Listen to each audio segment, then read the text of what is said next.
I can see that you all pay attention to that bell, but not to your chairs. I hope everybody had a nice lunch out there. Now I can understand the issues of adherence in clinical trials when we got a bunch of motivated and educated. Do not do what you're told, but that's partly to what the sign of creativity, I guess, as well. Okay, so this is it is on. Okay. So this is a fun part. We're going to quickly go through, just to summarize, get top of mind all the things that were covered in the various sessions. And then we're going to have a discussion together about what the work products ought to be. So we're going to start at this end. Linda and I were responsible for the first session. In first, I guess, I thought the first session kicked us off really nicely with pretty broad spectrum talks. One thing that was clear is that current trials are bad and getting worse. I think that was nicely shown by the reverse Moore's law slide that Ray presented. And then I think the point that, well, why wouldn't you rethink clinical trials given where we are today, given the dysfunction in terms of access and cost and reliability, all those things? Why shouldn't the standard be a next generation trial, a new type of trial? And of course, in that we're going to use tech, right? So if we rethink trials, tech's changed everything. Why shouldn't it change the way we do trials? And then that led to lots of discussion that then continued throughout about the importance of design, human-centered design. So thinking back to core principles about what it is we're here to do and getting the kind of input from patients in particular to really deeply rethink what that experience can be like, not just have a technology and apply it, but see that as a real task that needs to be done. And then I can't read my own writing here. Ray, several people asked the question of or stated what the barriers were to getting this work done. And Ray started by saying it was really will and creativity. And I'm not sure. I also heard courage.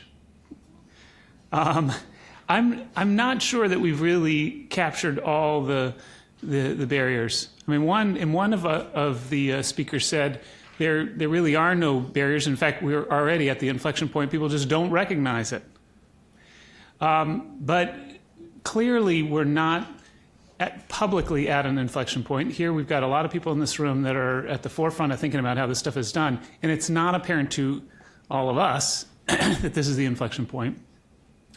So thinking about what those barriers are and thinking about how we address those barriers, if they're not real, then that's probably education that is most important, reassurance, demonstration of the value of doing it a different way. But that came up over and over again, introduced initially in the first session. So what else today? Yeah, so just echoing a little bit on the points that you just heard, I was really struck by the idea that there's this innovation out there and that we could be doing something different, but there's reluctance, and every different sector has a different reason for the reluctance, whether it's the regulatory path, whether it's how do you engage the patients, whether it's the fear about the technology. But I think what we heard, again, from Donna yesterday was, why aren't we doing this now? The time is now. And so I think that was the most important thing that I heard. And I was also really surprised, I don't know, maybe Kathy would comment on that NIH isn't doing more in this space as well. So it was really kind of eye-opening for me, and I just, that's what I have to add. Good. Okay, so I had session 2. So just a reminder, session 2 was really sort of exploring what's happening out there for clinical trials. So we looked at, clinical care, sort of digital tools in clinical care. We looked at observational trials and then interventional trials. So for the sort of digital tools in clinical care, I think it's clear there's a lot of success there. For sure, we saw some good examples of that. Most evidently with Lumago, but I think the piece that we need to still define is how do we use those tools in a clinical trial. So what does that look like for the future? For the observational studies, again, I think it lends itself really well to the sort of the virtual setting. So we saw again some great examples from Joshua on that. In terms of the interventional clinical trials, I think some of the themes that came out was there seemed to be some success when a virtual trial was built as a virtual trial. I think we saw a lot of examples from Steve on a really nice overview of which clinical trials have succeeded or not, and then the complexity of when we actually tried to turn a clinical trial a traditional clinical trial into a virtual trial. So some of the layers of complexity that came from adding a privacy officer and then adding IT security and stuff like that. So maybe the theme there is that we need to actually build build virtual trials as virtual or direct to patient, whatever we're calling them these days. The other piece about leveraging EHR, so actually using the embedded healthcare system to give us our study data. And while there maybe is some robust study data or EHR data out there on billable sort of fields, the rest of the fields may or may not be that reliable. So certainly some work to think about, what that looks like and what some of the sneaky data, as this new term now, sneaky data from the golf cart, could mean for the future. And then just further, 2 more points on the interventional. I think we heard a lot about patient data access. So, what does that look like in this kind of virtual environment? It's actually probably easier to give patients back their data in this environment, but how do we do that? And how do we do it effectively and quickly?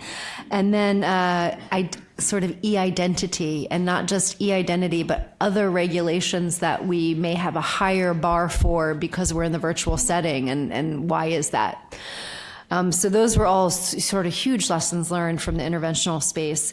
I think, some other emerging themes that came out, and it wasn't just in session 2, but as we've heard the couple of days, that landscape document has been referenced a ton of times. So, there still is a clear need to actually have more visibility on what trials are happening out there in terms of this virtual space, and how do we share that information. So that is definitely something we need to think about for future. And then Craig didn't call it industrialization, but what does industrialization look like for, clinical trials, virtual clinical trials? And is it full industrialization? Is it components of trials? And actually, how do we get to that? Not the pilot, stopping the pilots and actually getting to the industrialization of it. So lots of topics covered in session 2.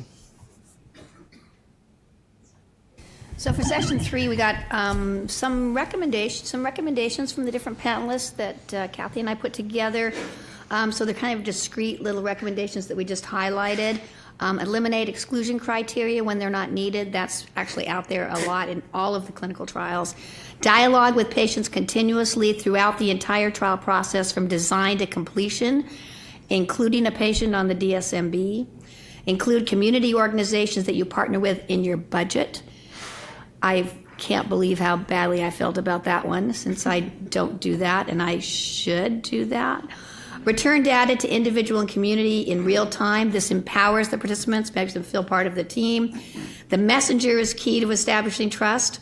Coordinate with trusted organizations like the AME churches for the Black community. Simple diversity is not enough. You must have a big enough sample to find ancestry or ethnically related biomarkers.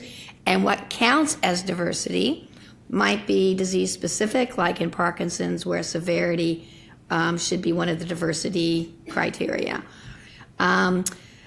I was a little bit surprised by the text messaging compliance dropping so severely in that smoking cessation trial, and we thought we got to figure out ways to handle that kind of thing.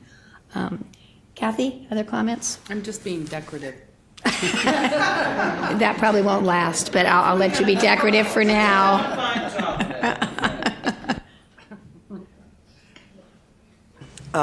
So you just heard our panel, so it's a little strange to summarize it for you.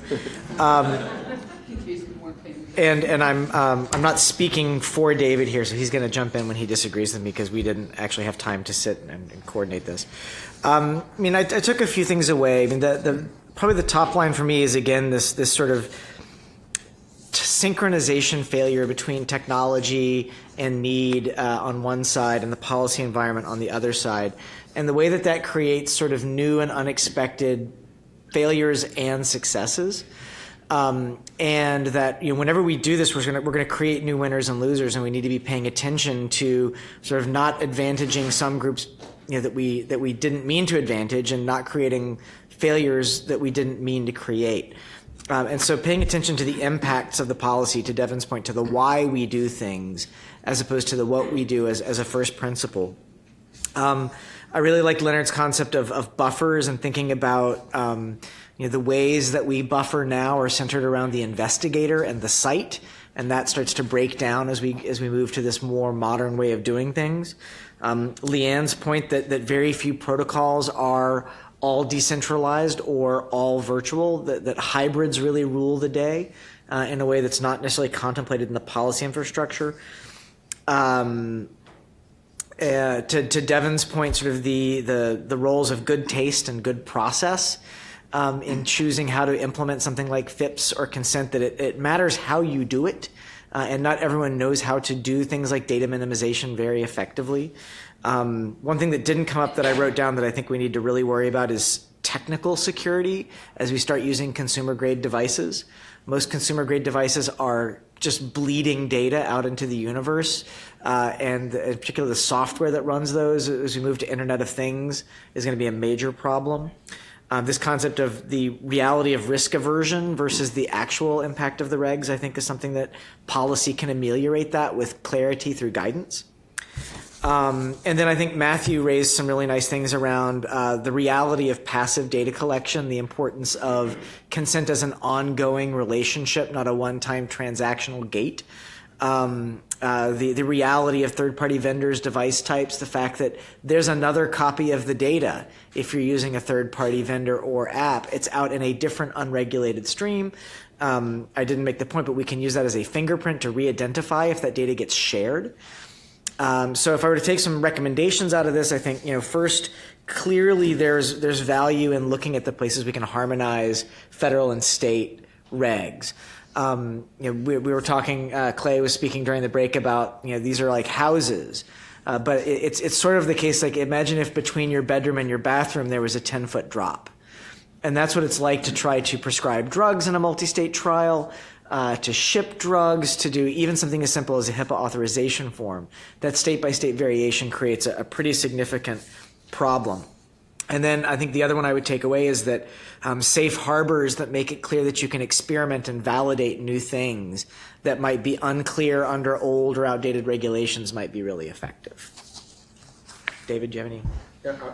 I'll just make one addition, which is that I came into the session, to this conference, sort of thinking of the poles of observational versus interventional trials, and what I've come away with is realizing that there's much more of a gray scale of variations between those two, and the regulatory environment is different along the way and sometimes confusing and overlapping and conflicting. So one of my recommendations would be to maybe consider a taxonomy of this spectrum of choices, even if we don't actually have regulatory names to attach to them, descriptive names that kind of capture the variations along the way, because I think we'll see more clever ways to attack the problems that research and clinical trials are trying to attack that don't go through the formal clinical trial channel.